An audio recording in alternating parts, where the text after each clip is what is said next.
mensagem que nós vamos meditar hoje, eu já preguei ela na igreja o ano passado, mas acho ela muito atual para o momento, então eu dei uma reformulada na argumentação e queria relembrar com vocês a meditação que fizemos sobre o texto de Gênesis, capítulo 11, versículos de 1 a 9. Já deixa sua Bíblia preparada aí, daqui a pouco a gente vai ler, tá? O que acontece? Quando nós olhamos para a realidade de hoje, nós vemos que o mundo ele está repleto de distrações, de coisas que tentam nos afastar de Deus. O tempo parece acelerado, a nossa rotina maluca que não deixa a gente se concentrar, não temos tempo para nos voltarmos para a palavra de Deus. E esses sintomas tendem sempre a nos distanciar de Deus. Então a vida neste mundo parece que cada vez se complica mais e cada vez está mais difícil seguirmos na presença de Deus. Hoje, com a pandemia, com a quarentena, em nossas casas, com as mudanças de rotina, muita gente com dificuldade para manter a sua rotina devocional, de orações e tudo mais. Mas isso não é de hoje. O que nós precisamos entender é que a natureza humana, ou o pecado no homem, ou essa natureza humana, ela é desde a criação, desde a origem. Quando nós pegamos Gênesis de 1 a 11, nós encontramos ali a criação da humanidade, a criação de todas as coisas, né? O que a gente chama de pré-história, o período pré-histórico, um período antes da história escrita, que foi revelada a Moisés ali na escrita do Gênesis. Então nós temos a criação do mundo, a criação das civilizações e tudo mais. E aí, quando nós chegamos no capítulo 11, que é o capítulo em questão, nós encontramos a criação, a origem de um povo que a gente vai conhecer em toda a Bíblia como Babilônia, né? A origem da cidade de Babel. E a Babilônia, ela ganha um simbolismo em todas as escrituras, em toda a Bíblia, que como uma sociedade ateísta, uma sociedade justamente que tenta distanciar-se de Deus, uma sociedade que hoje nós chamaríamos de secular, né? Que é uma visão sem o conceito de existência de Deus ou do cristianismo, né? Então nós olhamos em Gênesis 1, nós vemos a Babilônia e suas pretensões. Em Daniel 3, nós vemos a Babilônia como um símbolo de perseguição. Isaías 47, de 8 a 13, prazeres, pecados, superstições personalizados como a Babilônia. Em Apocalipse 17, 18, nós vemos a Babilônia como a riqueza desse mundo e a descrição da sua ruína. Só para citar alguns exemplos de citação de Babilônia na Bíblia como o símbolo do pecado, o símbolo do afastamento de Deus. Então vamos ler esse texto de Gênesis 11, de 1 a 9. A terra toda tinha uma só língua e um só idioma. Os homens deslocaram-se para o oriente, acharam um vale na terra de Sinar e passaram a habitar ali. E disseram uns aos outros: Vamos fazer tijolos e queimá-los por completo. Os tijolos lhes serviram de pedra e o betume de argamassa. Disseram mais: Vamos edificar uma cidade para nós, com uma torre cujo topo toque o céu, e façamos para nós um nome, para que não sejamos espalhados pela face de toda a terra.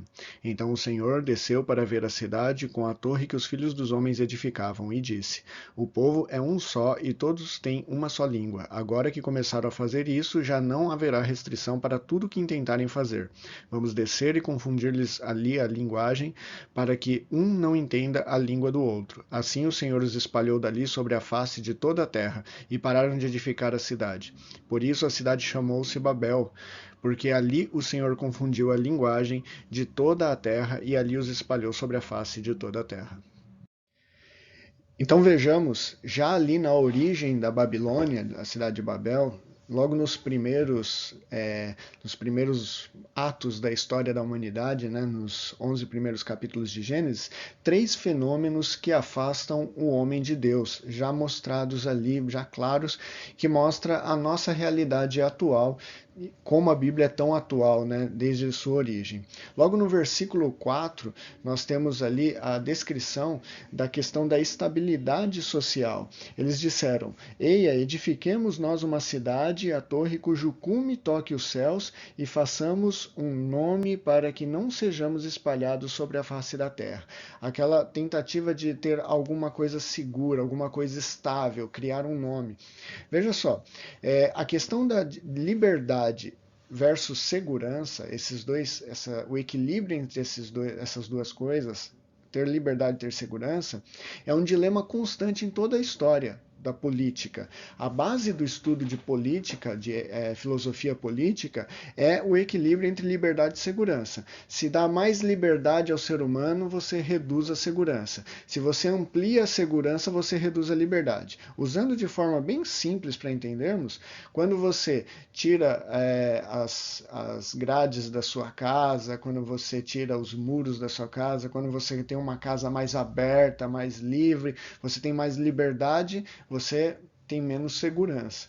Quando você coloca portões, quando você coloca grades na sua casa e você aumenta a segurança, você tem menos liberdade. Na política é assim também. Quanto mais liberdade você dá na lei, menos você tem segurança nos conflitos. Quanto mais você investe na segurança, menor a liberdade do povo. E esse equilíbrio sempre foi uma discussão. E essa constante busca por essa estabilidade faz com que o homem se distraia do verdadeiro problema e da verdadeira solução e crie o que a gente chama de ideologias. Ideologias, o pastor pregou recentemente sobre isso, citando também. Ideologia é um sistema político, um sistema de pensamento humano que tenta resolver os problemas sociais ou o problema da sociedade. Então se cria ideologias ou ideais de mundo, ideais de visões para que o homem possa viver de uma forma melhor. E nós temos diversas ideologias hoje. Nós podemos citar ideologias políticas como comunismo, como democracia, como nacionalismo, como alguns exemplos apenas. Mas a grande questão é que qualquer ideologia é necessariamente uma idolatria. Por quê? Porque quando você coloca o pensamento em uma ideologia, quando você coloca a sua esperança como solução para os problemas humanos e sociais em um ideal de uma política ou de uma organização humana, obviamente você está tirando de primeiro lugar Deus como a solução para os problemas. E você está colocando a sua esperança em um sistema ideológico. Então, a ideologia, ela é necessariamente uma idolatria. Ela fere a visão da soberania de Deus, da dependência total de Deus. E o que nós temos hoje é uma sociedade completamente secularizada. Então, não importa se você acredita que um político ele é cristão ou deixa de ser cristão, quando colocamos a esperança num sistema político, quando nós depositamos nossas esperanças nesse sistema ou nas nossas autoridades, nós necessariamente estamos tirando a esperança central de Deus como controle absoluto da história. Então, a estabilidade social é o primeiro fenômeno que tende a afastar o homem de Deus, colocar sua esperança na própria humanidade. A Babel ali que nós lemos, o sistema que eles estavam fazendo já necessariamente buscando uma solução estável, de que eles tivessem uma estabilidade, uma estrutura ali que perdurasse, eles estavam desobedecendo já um mandamento recente de Gênesis 9, 1 e 7, onde Deus ordenava que eles se espalhassem e enchessem a terra. Então, necessariamente, quando nós buscamos uma estabilidade social, uma organização social que seja estável, nós estamos nos distraindo de nosso verdadeiro objetivo, que é focar em Deus, nos mandamentos de Deus e saber que nele está toda a esperança, toda a solução para a humanidade. Temos que orar pelos nossos políticos, temos que orar pelas nossas lideranças, temos que orar pela nossa sociedade num caráter geral, mas orando justamente depositando em Deus a esperança de que Ele acima de tudo, a solução para todo e qualquer problema. Seguindo o texto, ainda no versículo 4 até, nós encontramos o segundo fenômeno, que é quando ele fala assim, façamos um nome. A busca do eu, o culto ao eu, é uma armadilha dos tempos atuais, que busca que a gente chama de antropocentrismo, que é o que? Antropos, o homem no centro, né? O homem no centro das coisas. É uma visão que a gente fala que é humanista, né? Coloca o homem no centro de todas as coisas. Então hoje, quando nós olhamos para o problema atual, eu já até citei em outra mensagem aqui nesse período, que é muito comum você ligar na televisão, em noticiários, em entrevistas, e você vê as pessoas falando, é um ótimo momento para nós nos encontrarmos, olharmos para dentro de nós mesmos, para meditarmos, para a busca do próprio eu, a autoajuda, a solução sem Deus. Autoajuda é uma ajuda sem alguém de fora, um segundo. Uma autoajuda é eu mesmo me ajudando. Exclui necessariamente Deus. Fenômeno que afasta o homem de Deus. Buscar uma solução em si mesmo, nas suas próprias forças. É a necessidade do mundo atual de ser feliz. Ah, eu tenho direito a ser feliz. Eu tenho que buscar novas experiências, o sentir, a autossatisfação. E isso necessariamente cria um descarte do outro também. Eu tenho visto uma chuva de postagens aí no WhatsApp e tal, de frases que são completamente humanistas, do tipo, aquilo que me ofende eu excluo, eu só estou aceitando coisas que me façam bem, eu não aceito a infelicidade, eu tenho. São frases que não estão nem um pouco harmonizadas com o cristianismo, que prevê o sofrimento do homem. Neste mundo tereis aflições, mas não temos porque Cristo venceu o mundo e é com ele que nós somos mais que vencedores. Uma ética utilitarista, a gente chama, que é uma ética que a gente considera certo aquilo que tem um proveito para nós mesmos. Então, eu vou fazer uma coisa, se aquilo me traz algum proveito, algum bem, isso é uma ética positiva. Isso é uma ética que a gente chama de utilitarista. E é o que muito cristão tem colocado em prática nesse período de pandemia.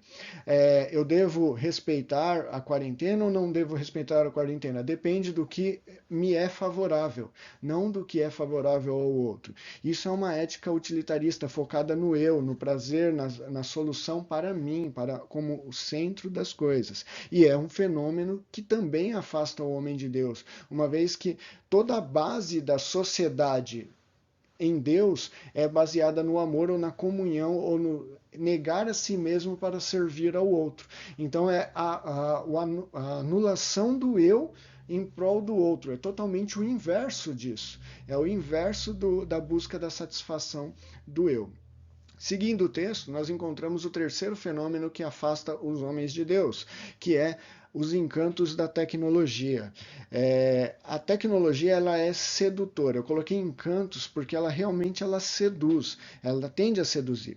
Tecnologia é técnica. A filosofia trata a técnica como aquilo como o processo ou método que usamos para fazer alguma coisa. Ou seja, a tecnologia, seja máquina, processo, método, material, é a técnica ou a ferramenta que foi desenvolvida para se fazer algo com melhor produtividade. Porém, ela tende a nos seduzir pelo aspecto de que o homem se sente poderoso, necessariamente, porque através da técnica nós dominamos o mundo. É através da técnica da agricultura ou através da técnica a tecnologia é desenvolvida para que nós possamos dominar este mundo, para que nós possamos exercer o nosso domínio na Terra. E necessariamente isso cria no homem a sensação de poder. Logo, isso cria algo que é sedutor à parte pecadora do homem. Materialismo é quando nós cultuamos o objeto. É uma moralidade que é ditada por um objeto. É o culto à tecnologia. Então, o materialismo, a vida materialista, ela visa o quê? Que esses objetos eles se tornam mais importantes do que a função desses objetos. Ou seja, eu ter um objeto que foi criado para que a técnica seja executada, ou o processo do trabalho seja executado de forma melhor, e eu passo a cultuar essa ferramenta mais do que o resultado que ele pode me trazer. Isso é muito, muito fácil de exemplificar. Um simples celular que tem o objetivo de comunicação ou de outras funções hoje em dia, mas que hoje eu cultuo ter o celular, a última geração, mais do que aquele objetivo que ele pode me trazer. Então, tem pessoas que pagam aluguel de carro próprio aí, estão pagando carro a vida inteira para ter o carro do ano, aquele carro mais novo, aquele carro com um determinado luxo, não por causa do resultado que ele pode trazer, do benefício que ele pode trazer, mas por causa do status que isso traz na sociedade de ter aquele objeto. Então, tecnologia ela não está isenta de ideologia. criar um ideal de que a solução está baseada naquela tecnologia.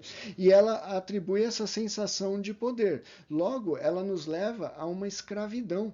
A escravidão pela necessidade de ter, para ser alguém. Então eu sou a partir do momento que eu tenho. Se eu tenho um carro, se eu tenho uma casa, se eu tenho. Olha um exemplo simples que a gente usa em ética. Quando você vai, digamos assim, você tem um casal aí com uma filha. Aí alguém vai namorar essa filha. Aí você vai fazer uma avaliação desse pretendente da filha. Qual que é a avaliação que geralmente é feita? Ah, ele tem emprego, ah, ele tem carro, ah, ele... Então, se observa o que ele tem para dizer o que ele é. Essa é a base da filosofia atual. Essa é a base do pensamento materialista. Se observa o que a pessoa conquista para dizer quem ela é. Por isso, as pessoas elas perdem as suas vidas para conquistar neste mundo. Porque o que eu conquisto vai dizer aquilo que eu sou. Então, o meu status, a minha posição na empresa, ela é muito importante para determinar quem eu sou hoje em dia. E aí eu fico escravizado nessa necessidade de ter. Sem contar que redes sociais é uma rede mesmo que fecha e que aprisiona muita gente, porque ela é uma ferramenta para aproximar as pessoas, mas muitas vezes as pessoas estão dependentes dessas redes para se ter alguma satisfação pessoal, alguma felicidade, alguma alegria. Elas estão presas, estão algemadas. Quer saber se você é dependente? Faça um teste. Tente ficar um dia sem celular. Desligue o seu celular e fique um dia inteiro, de 24 horas, com ele na gaveta e veja se você não vai passar em nenhum momento do dia a pensar: oh, será que alguém me mandou uma mensagem? Ou será que... E isso muitas pessoas não conseguem fazer. Muitas pessoas não conseguem se desligar o celular sem ir lá e dar uma olhada. E isso traz uma escravidão, um processo que nos afasta de Deus. Então a ferramenta ela pode nos ajudar. Outro exemplo, você tem uma Bíblia no seu celular, isso pode ajudar, isso é bom. Você está na fila do banco, você está no trem, você tem uma Bíblia fácil para acessar ali. Só que isso se torna uma armadilha, porque você pega esse celular e deixa ativado ali as mensagens, e quando você está lendo o texto, chega uma mensagem e você se distrai com essa mensagem, você vai olhar o que está rolando ali, o que estão falando, e aí a técnica que deveria ser para a produção de uma função que seria uma melhora de vida, ela se torna uma armadilha para nos afastar de Deus, para nos distanciar de Deus. E isso nos leva a esse processo de secularização, porque a própria tecnologia, quando nós não estamos atentos a esses fenômenos todos da estabilidade social, culto do eu, quando nós não estamos atentos a isso e observando que essas coisas elas podem ser armadilhas, elas se tornam portas de entradas com facilidade para o pecado. Eu queria exemplificar bem mais praticamente para vocês uma reportagem que saiu nesse período de pandemia, alguns dias atrás, no jornal O Metro. Observe. Na quarta-feira, 24 de junho de 2020, a manchete na página de cultura era LGBTs, movimento de lésbicas, gays, bissexuais e transexuais, né, entram em cena na sua tela, na sua casa. Mês do Orgulho. Pesquisa divulgada pela Netflix e GLAAD aponta que personagens LGBTQ+, outras classes de homossexualismo, em séries e filmes tem impacto positivo na aceitação de espectadores brasileiros.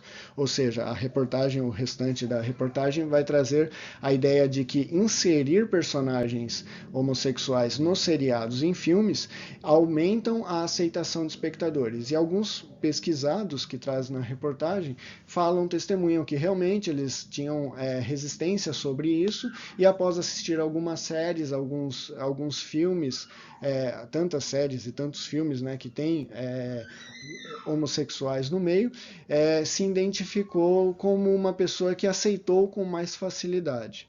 Outra reportagem da revista, do jornal da Folha de São Paulo, recentemente, veio trazer o aumento do mercado pornográfico nesse período da pandemia, e colocando na sua manchete como algo produtivo para a economia, algo que ajudou a economia, que ajuda na quarentena, que ajuda na sociedade, porque mantém o afastamento, e colocando isso como uma solução.